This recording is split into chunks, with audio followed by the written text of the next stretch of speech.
Gosh. All right. So the lecture part of today's class is going to be pretty short because it focuses on the place part of marketing.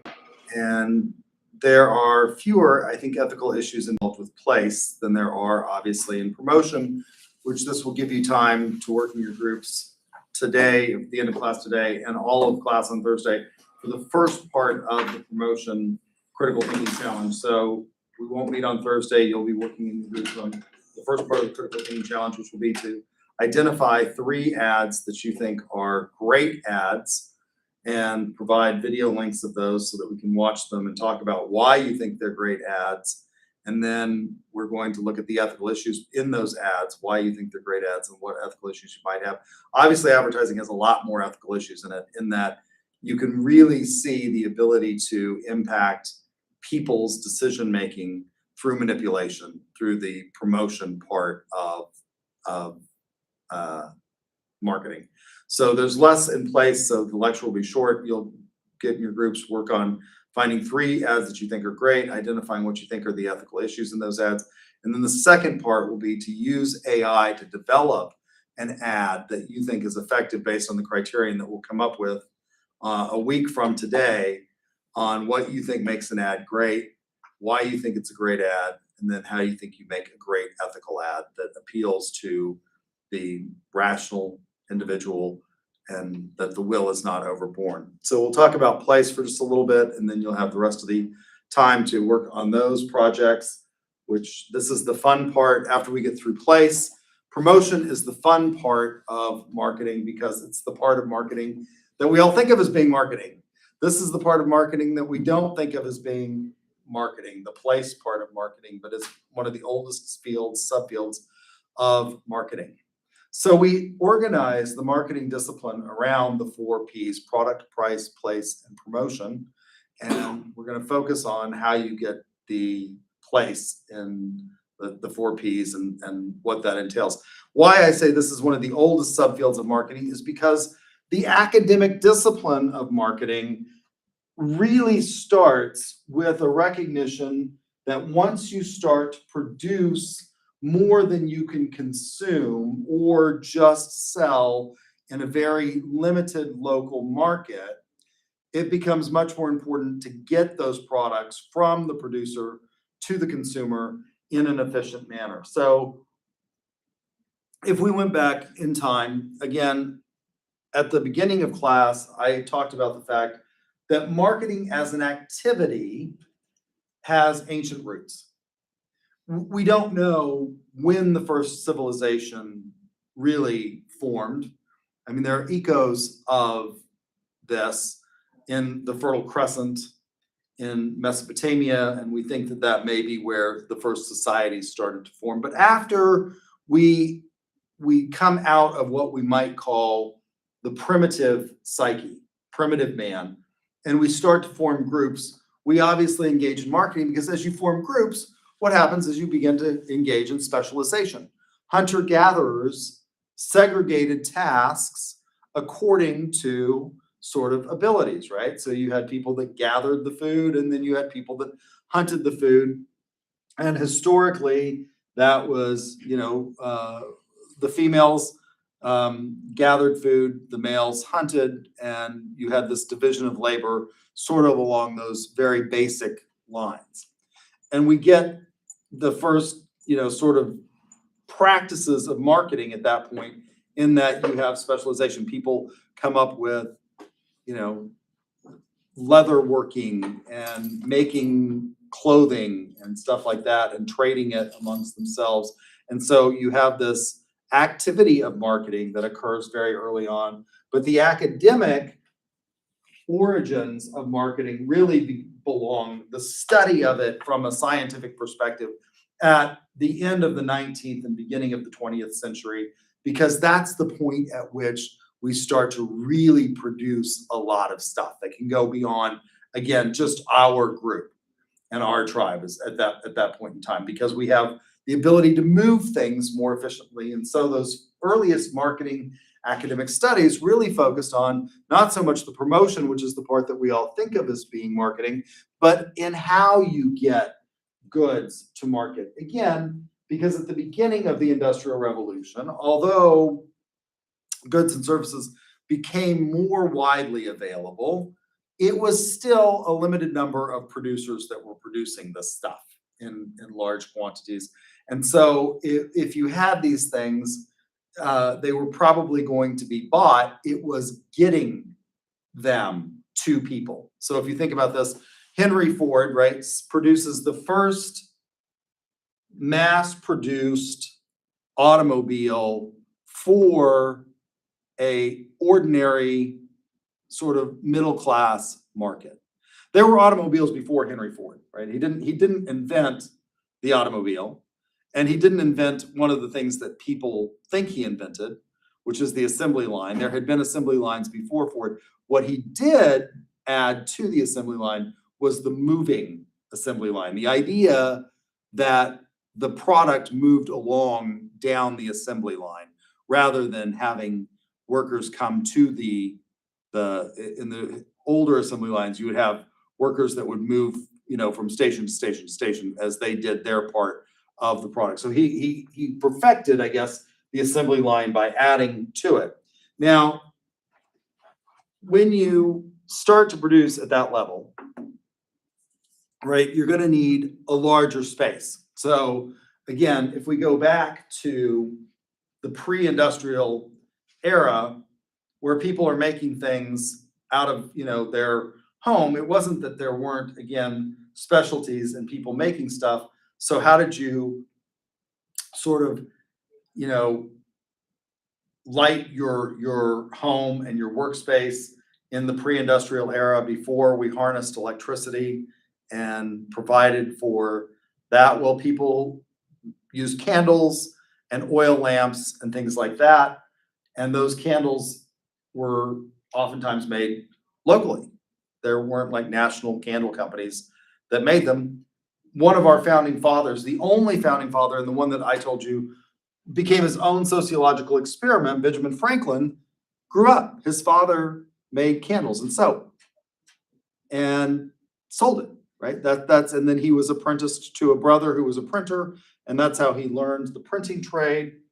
And again, that was, all produced sort of locally and at a very small level.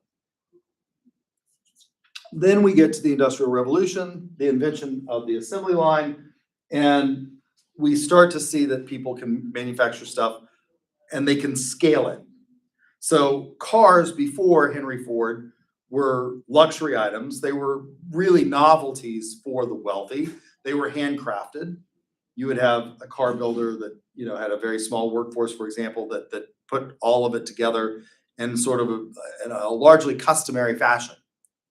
And Ford comes along, and what he does is he allows for the average person to buy and afford this product, which is better than what was before it, which was if you wanted to get somewhere, in the pre-industrial revolution, how did you get somewhere? Well, it was by horse, right?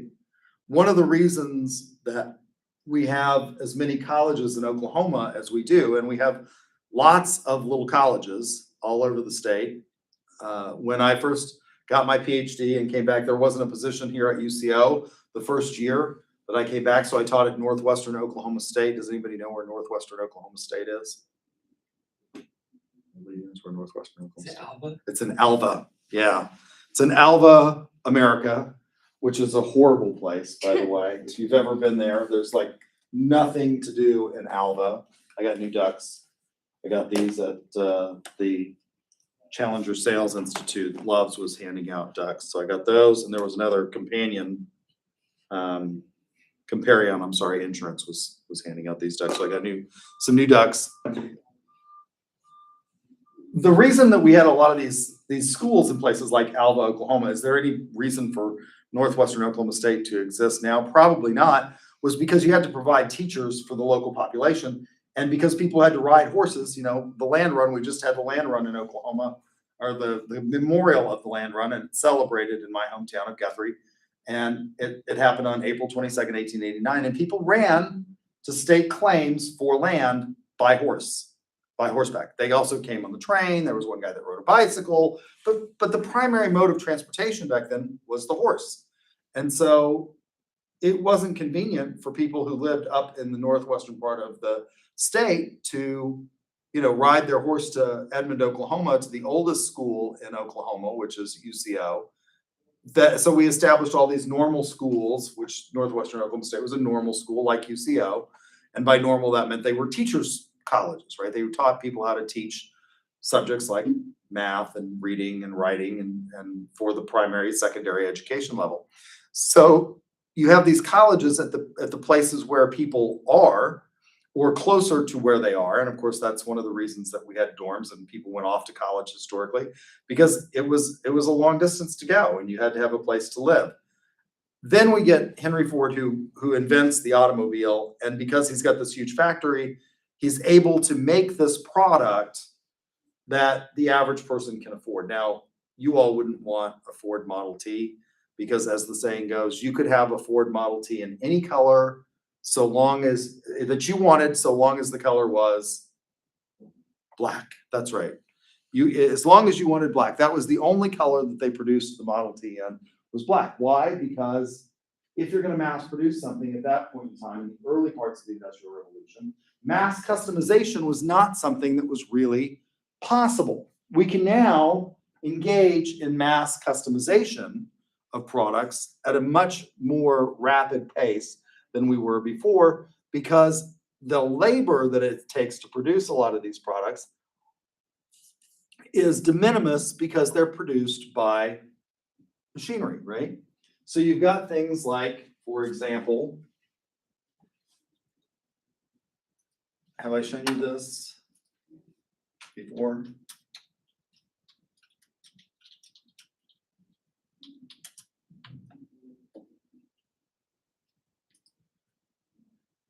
The My M&Ms, have we talked about this before? Have I shown you this site before? So when I was a kid growing up, M&Ms were the same thing. And I remember when they got rid of one of the colors of M&Ms, and it was red, because it turns out that red dye number, whatever it was, I don't remember what number of the red dye that they were using in the M&Ms to make it, was toxic. And so there were problems with it. And so they got rid of the red M&M, and then they brought them back. But M&Ms were just, this one thing. You weren't capable of doing all of these things that you can do now through My M&Ms, where you can personalize your M&Ms.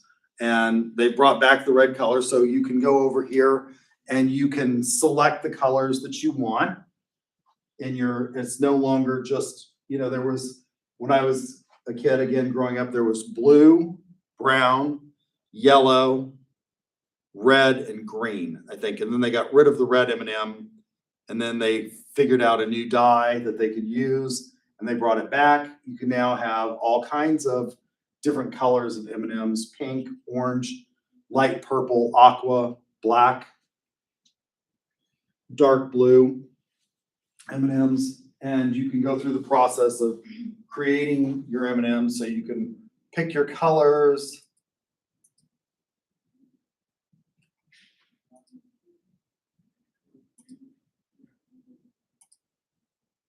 You can pick your design. You can add images to the M&Ms. And again, M&Ms came in a cellophane package when I was growing up. That was, 3 ounces or something like that. And that's all you could get, was the cellophane package. It was brown, said M&Ms on them. And now you can get your design.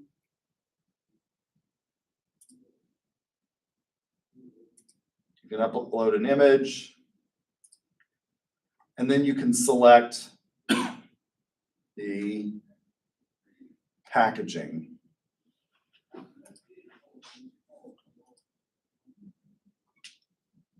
And it's not going to let me move on, but you can get it in a tin. You can get it in a gumball machine. You can get your M&Ms in little bags like you would throw birdseed for weddings and put your picture, and you're saying, you know, Judy and Jim's wedding or whatever.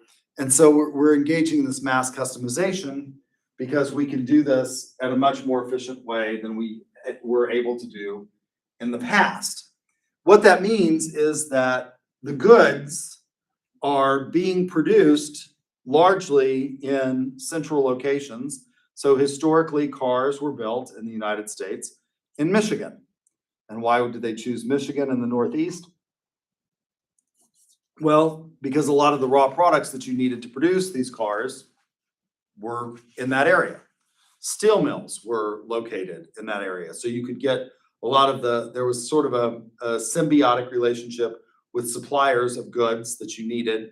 And so they would build the cars in Detroit, and then they would have to ship them all over the country, right? Through a dealership network. So how do you get them to market? Well, now that it's not just somebody local producing, you know, bicycles or selling horses, you've got cars, you got to get it to the people at the place where they are. Nobody wants to go all the way to Detroit to buy a car. It would have been long, arduous. And then, by the way, if you'd actually gone to Detroit and you'd bought the car directly from Henry Ford, it probably wouldn't have made it all the way back to Oklahoma. It's incredible to me when people say, and I remember this as a child growing up, my grandfather's friends would say things like, and I now find myself saying these kinds of things, so I can tell that I'm getting older, which I just thought they were ridiculous at the time. They would say things like, well, they don't make them like they used to. Well, thank God they don't make them like they used to, because the average Ford Model T would last for about like 500 miles.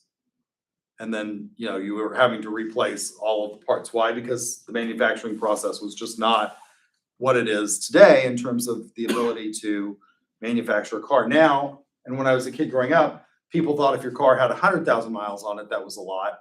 And people have lots of cars that have gone well beyond 100,000 miles.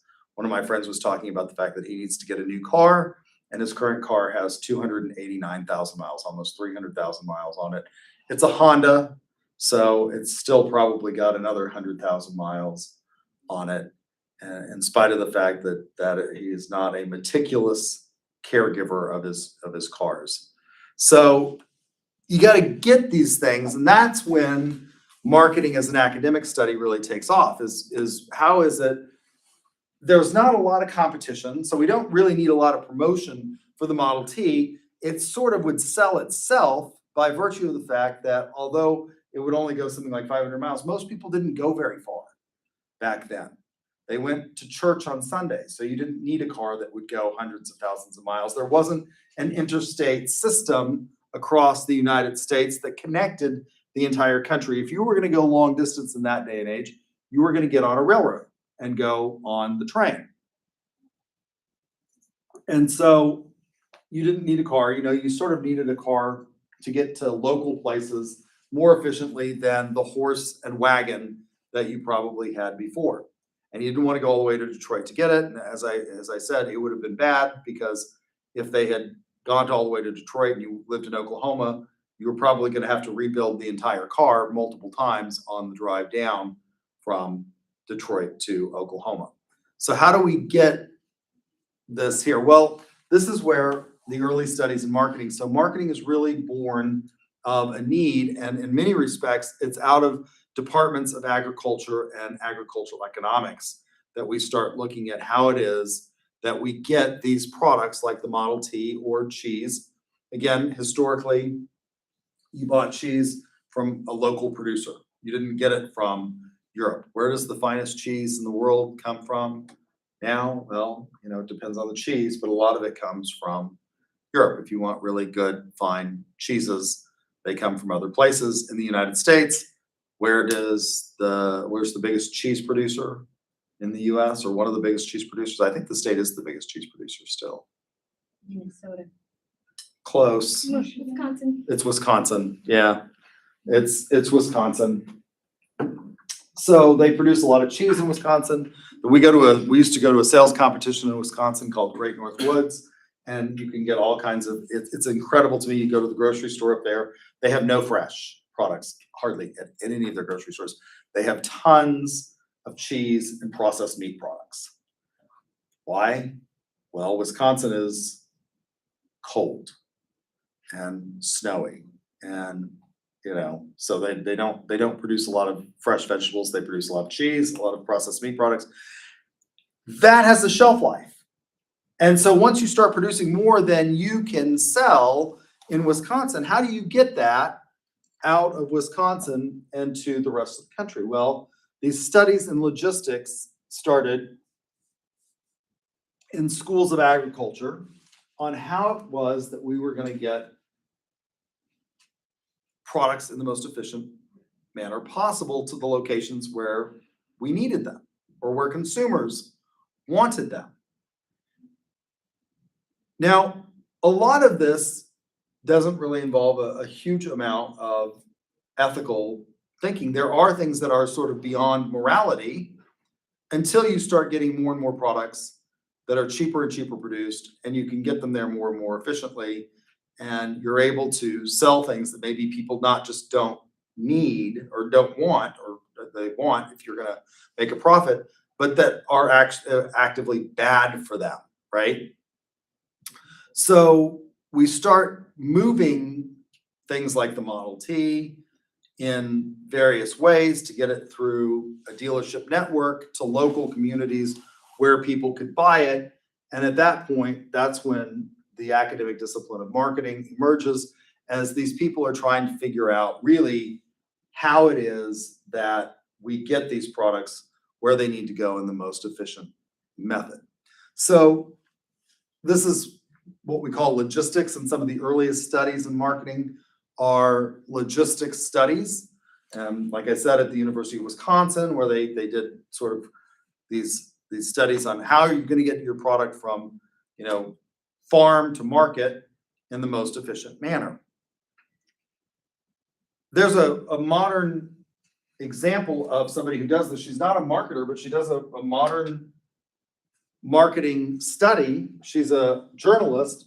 Her name is Rose George, and she writes a book that's really, when I became a marketer, I decided I would read this book about logistics because it's the area of marketing that I am the least interested in. When I went to get my PhD, I went down to OU. I didn't really want to leave Oklahoma because I had a home here and my mother was here and all of my friends, for the most part, were here. Although I was born and raised in northern New Mexico, there's not a lot of jobs in cattle ranching in northern New Mexico. And so all of the people that I knew, that I grew up with as a small child, they all moved away.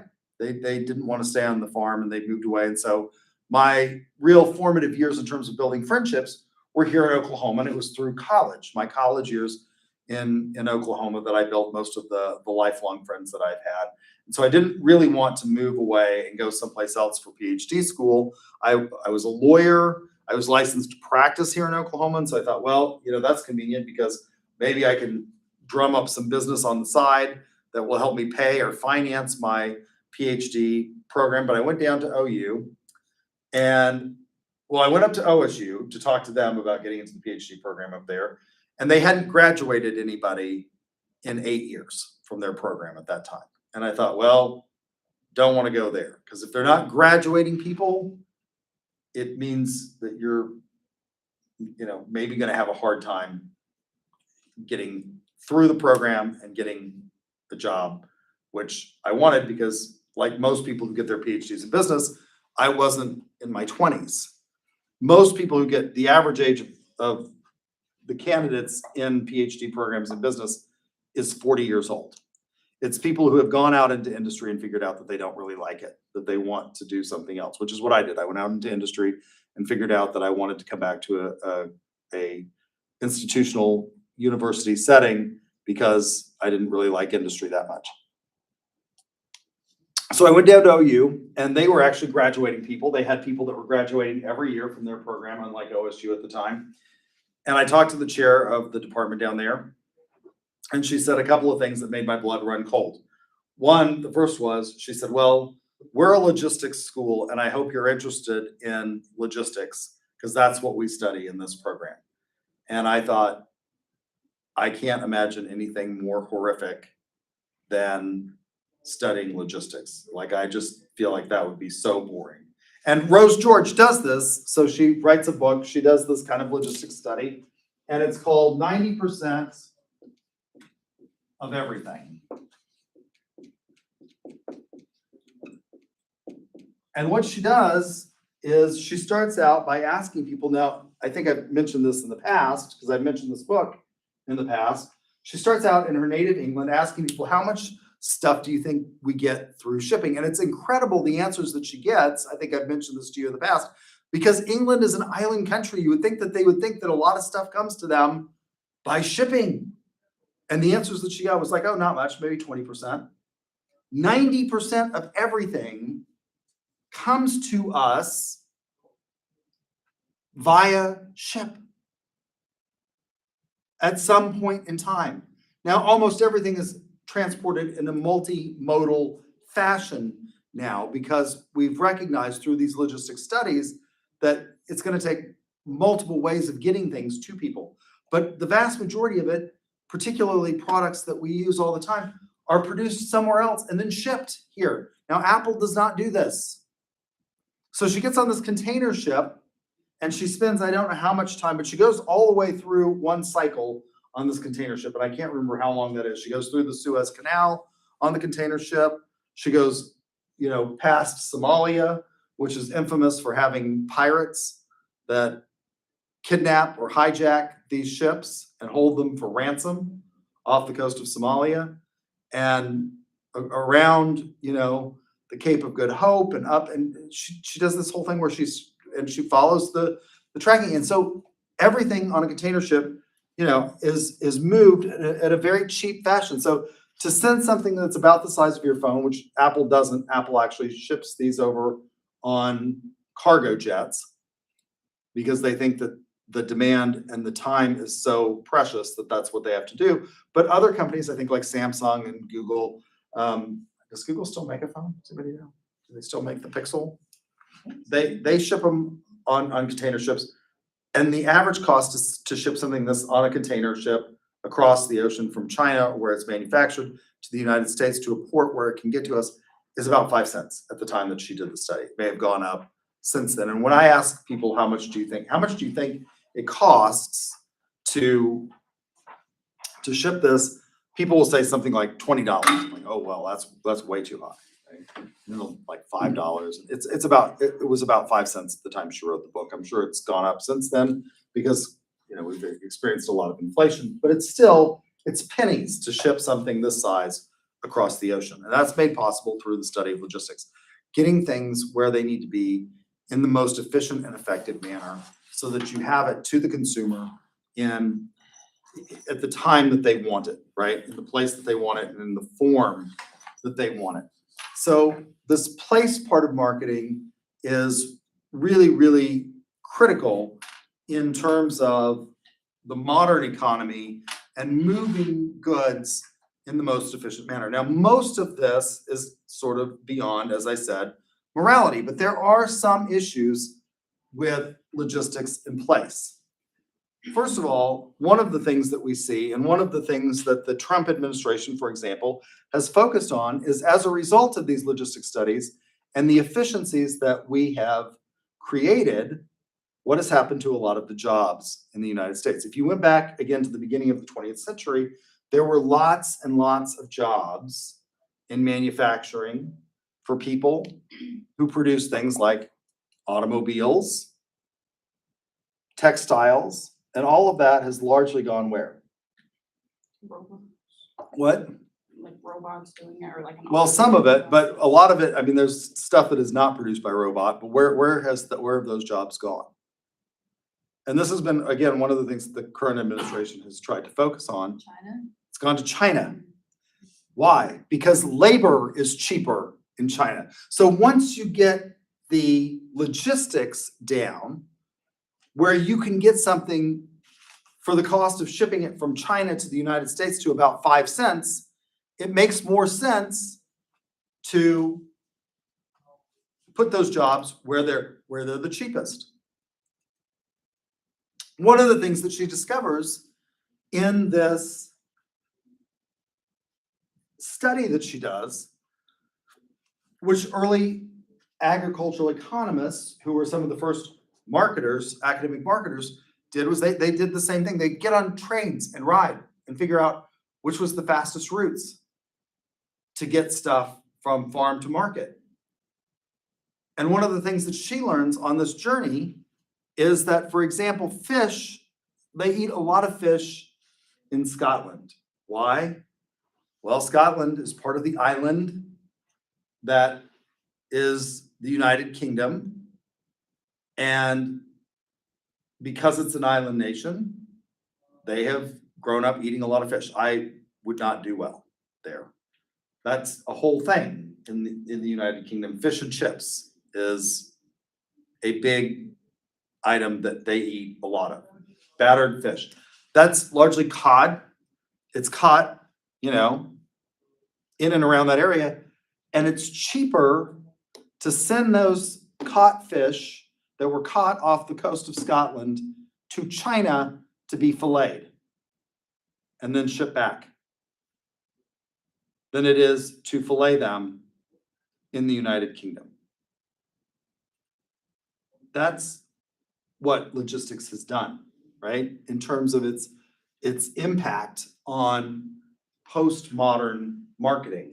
We can now produce all of these things. Historically, countries produced a lot of these things themselves that they needed, because you might have to ship it from Detroit to Oklahoma on a railroad car, but it wasn't really efficient to ship it on a ship. But now that the ships are so large and they can move so much freight in such an efficient manner, it's become cheaper to produce a lot of these things. Now, we still produce quite a bit of cars in this country, but they're produced largely, again, with robots, as you suggested. And they're produced, at plants in a variety of places, not just in Detroit, because we are able to move these products in enormously efficient ways. We just had the biggest flower buying day of the year in the United States overall, which is Valentine's Day. And that occurs when? February 14th. February 14th is Valentine's Day. And historically, you are supposed to buy your insignificant other red roses on St. Valentine's Day, right? Because red is the color of love. By the way, if you give them yellow roses, what are you saying to them? What's the yellow rose? You're saying, let's just be friends. I was gonna say. Because the yellow is the color is the friendship, right? Friendship rose. So where do those roses come from? Because Valentine's Day is February 14th. What's the weather like in most of the continental United States in February? Well, it's pretty cold. And roses are not blooming in February. Where are they blooming? South America. So where do we get the roses from for Valentine's Day? Largely from South America, right? They're flown up on huge cargo planes and kept in, refrigerated aircraft that make this. So that's the kinds of things that make modern logistics enormously powerful, and these products and services that we all use affordable. Historically, so with regard to a lot of this, again, it's amoral, but there are some moral issues in the place part of marketing.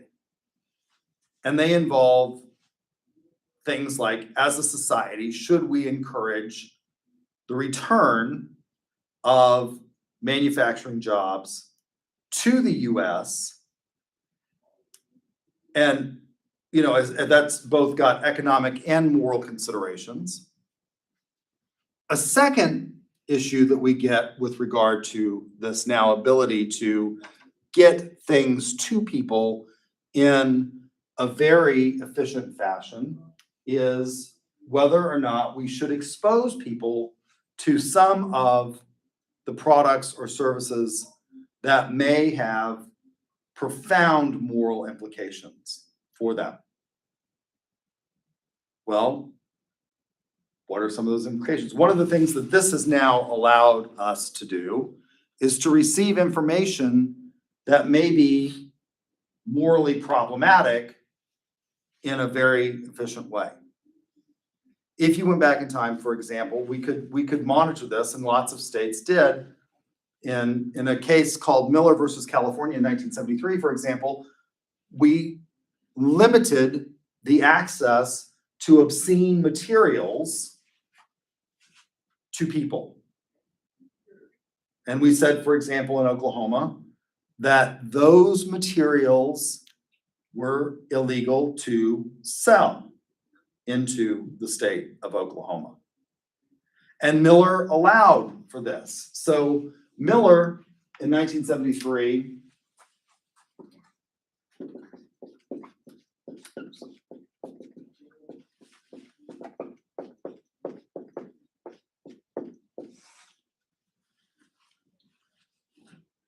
was a First Amendment case. So the First Amendment to the United States Constitution contains 5 substantive rights, and the one that was involved in Miller is freedom of speech, which we also now call freedom of expression, because we recognize that speech is not just necessarily talking, it can be an expressive art form. And so the court at that point in time, there were all of these obscenity cases that were coming to the court and dealing with whether or not Congress or states could regulate material and not violate the First Amendment to the United States Constitution. And the court said that yes, they could. They could limit what was seen, even though the First Amendment, and Justice Hugo Lafayette Black used to say, he was a big fan of the First Amendment, and he kept a little copy of the Constitution in his pocket. And they would have these screenings at the Supreme Court to look at these materials and decide whether or not they could qualify for limitations of production. And Justice Black would say, what does the Constitution say? And the First Amendment says, Congress shall make no law. Is no an equivocal term or an absolute term? Well, according to Justice Black, no was an absolute term. No was a 100% a priori bar to regulation. But the rest of the court has never held that no means no. And so speech is protected. Various levels of speech are given greater protection. The highest level of protection of speech is generally given to political speech, because that's what the founders, based on the history of the text, were really most interested in, was making sure that in the marketplace of free ideas, you could get these along. But obscenity is, of course, expression. So the court comes up with this test in Miller to determine whether or not something is capable of being limited or regulated. And the first is, it's a 3-part test. Does the work taken as a whole depict a sexual act or of a sexual nature? 2, does the work taken as a whole appeal to what they call the prurient desire? Prurient is a fancy word of saying an unwholesome desire. And then third, does the work taken as a whole fail to have any social, it was called the SLAPS, literary, artistic, or political value, the SLAPS test. Does the work taken as a whole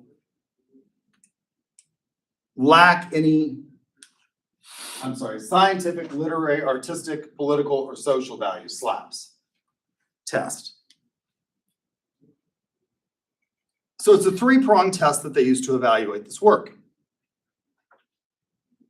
Now, with regard to the logistics part of marketing and the place part of marketing, it was easy for us as a society to regulate this kind of material before the age of the internet. Because the producers of this kinds of material had to print it and then get it to you, and we could stop that distribution at physical locations. So if a store, for example, in 1973 was selling this kinds of material, the officials could confiscate that material and keep it from entering into the normal distribution and channels of commerce. Now that we have the internet, this becomes much more difficult. And states are again having to struggle with this, because before somebody would produce these kinds of materials, and the idea in Miller was that what's acceptable, it allowed for a community standards kind of thing. So what was acceptable perhaps in a liberal state like California was not going to be acceptable in a place like Oklahoma. But you could stop this, again, because somebody would go to the bookstore, find this material, and make a complaint. The police could send people out to investigate this. It becomes much harder to do that when you can deliver this material now from producer to consumer via the internet. That becomes a lot harder. So while a lot of the issues that we see in logistics are somewhat beyond morality in terms of how do we get things from producer to consumer in the most efficient manner, that's sort of amoral. What we get to the consumer may have moral issues, and where we place those items may have moral issues. So once we have produced it, how we get it there and who we target those to become issues of moral concern, like the obscenity statutes, right? Because it's now very easy as a result of electronic logistics to deliver things like this in a medium that is quickly transmittable in the blink of an eye, right? So how should we limit those things? Now, again, in the early ages of the internet, one of the things that happened and one of the things that degraded Miller was they didn't really have good ways of limiting those through firewalls in state boundaries, but now we do. A second issue that comes up in terms of logistics is targeting of vulnerable populations with goods that we can get. So the goods that we can get, for example, there are what are called food deserts in many locations throughout the country. And what a food desert is an area in which the population, which may suffer socioeconomic disadvantage doesn't have access to the kinds of food that the rest of us might have access to as a result of the things that logistics allow us to do, which is sort products in a very efficient manner and target those populations. So what kinds of food products are oftentimes, and this, we have experienced this in the Oklahoma City area, on Lincoln Boulevard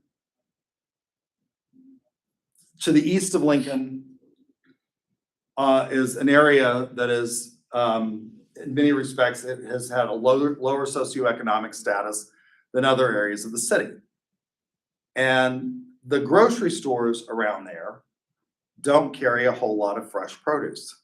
Why? Well, what has one of the highest loss rates in the grocery? The profit margin in grocery is very thin, right? The profit margin is generally less than 10%. And if you have less than 10% and you have an item that's highly perishable, like produce, you don't take the risk in offering it in those places that maybe need it the most because it affects your bottom line. So they were going to put in a Homeland in that area and it's on 36th Street and Lincoln. And they were going to put in a Cash Saver there, and everybody got in an uproar and threw a fit because they said, "What? We don't deserve to have a better, you know." So Cash Saver in the Homeland chain of properties is their discount market. Have any of you been to a Cash Saver? No. So Cash Saver is owned by Homeland Holding Corporation, Acquisitions Corporation, and it's a cost plus market. So it tends to be bulk and discount types of goods. They don't have a lot of fresh. The community threw a fit. And now, of course, that Homeland, which is just recent, it was built within the last 5 years, is slated to be closed because the area around there can't sustain the level of fresh and deli and stuff like that the typical Homeland has. So the issues that we have with regard to place are a lot of times targeting vulnerable populations and putting goods and services in front of them that maybe they don't need. Targeting, people with, for example, as a result of the fact that it's very easy to get loan services out to people now, reverse mortgages for the elderly would be an example. Targeting vulnerable populations with predatory pricing and things like that. A second issue that does contain moral import in the channel is who holds the power in the channel. Historically, if we went back again to the time of Ford, the power in the channel was held by the manufacturer because they set the initial price. And on goods and services, or goods particularly, you'll see a lot of times on things that you buy, and manufacturers suggested retail price, MSRP. And that price may or may not be the price that the retailer charges for that product, depending on where that product is placed. But the manufacturer initially sets the price that they're going to sell it on, and every middleman adds to that cost of the product until it gets to the consumer. Until we get to Walmart. The manufacturers were able to set the price and maintain price through the channel by setting the initial price that they would offer to the middlemen or to retailers. And along comes Walmart. And Walmart becomes so big, and Amazon is now doing this. Walmart becomes so big that they become able to reverse the flow of power in the channel. Rather than accepting the manufacturer's price, Walmart was going to the manufacturers and saying, We want you to sell it to us for this. And because we are the largest, at one time, they were the largest sellers of textiles, groceries, soap, cleaning products, and diamonds in the world. That's no longer true as a result of Amazon. Because Amazon has now become one of the largest. But Amazon is doing the same thing. They're now saying if they find your product, Amazon is doing this, if they find your product on another seller at a lower price than what you're selling it for Amazon, they will dump your product. It's an example of unfair trade practices, right? So Walmart completely changes the flow of power in the channel being from the manufacturer. And this does have profound implications. Why should, historically, if it's my good or my service and I produce it and I took the risk, I should be able to set the price that I want, right? That didn't happen with Walmart. And in fact, there's an example, there was a case study and they wrote an article about it that came out in the popular press called The Man Who Said No to Walmart. And it was from Snapper Tools, Snapper mowers. Walmart wanted to sell Snapper mowers in Walmart, but they wanted to sell them, they wanted to basically sell a mower for $100 because that's what their consumer would pay. Snapper wouldn't do that. And so they said no to Walmart. Ultimately, Walmart became so powerful, Snapper made a product that was sold in Walmart. That's an enormous amount of power, right? And so the issues in logistics become with targeting vulnerable populations, targeting products or services and placing them in places where maybe we don't want to, like obscenity, and then power distribution in the channel. All right, so what I want you to do for on Thursday to start working on the first part of your critical thinking is in your groups, find 3 ads that you think are great ads, analyze them and tell me why you think they're great ads. And then a week from today, we'll talk about what makes an ad great and the ethical challenges involved in those ads. And then you'll have the second part, which will be on Thursday of next week, which will be to use AI to generate a great and ethical ad based on the criterion that we're going to use from marketing and ethics to develop an ethical ad that you think is also targeted at the right kind of population. All right. Any questions? Let me stop the video, and if you got ducks, we'll